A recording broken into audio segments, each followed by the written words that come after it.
Welcome to your deep dive. Ready to get fired up? We're diving into Ray Bradbury's Fahrenheit 451 today. A classic for a reason. And we're going deep with this one. Really going to pick apart these excerpts. It'd be interesting. Bradbury always gets people talking. And there's no better place to start than with that opening line. Oh, you mean it was a pleasure to burn? Yeah, that one always sends a shiver down my spine. Mine too. Such a simple sentence, but it packs a punch. It's like, bam! Welcome to a world where everything you thought you knew is flipped on its head. Exactly. Right off the bat, Bradbury messes with our expectations. Burning. Pleasurable. It's jarring. Makes you wonder what's going on. What could possibly make burning a pleasure? It's like, what are they burning? Wait, don't tell me. It's books, right? Bingo! And not just any books, all books. In this world, owning and reading books is illegal. Seriously. That's just wrong. I mean, books are amazing. They transport you to different worlds, let you live 1,000 lives. Right, that's the whole point.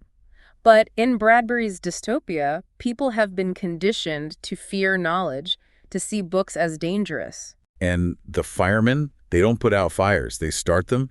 It's like Bradbury took everything we know and just reversed it. Precisely. He uses this reversal to highlight the dangers of censorship and the suppression of thought.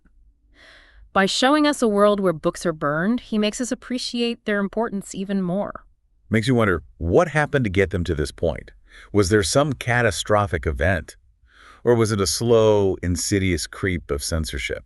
That's one of the big questions Bradbury wants us to grapple with, and there are no easy answers.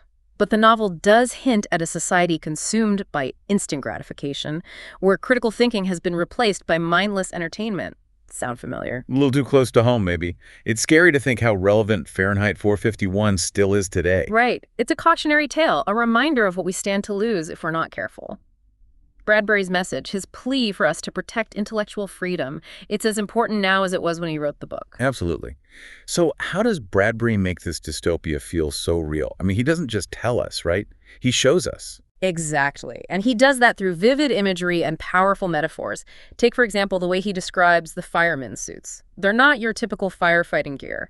He describes them as having a phoenix disc on their chests. The phoenix. Talk about a powerful symbol. Rising from the ashes, destruction and rebirth.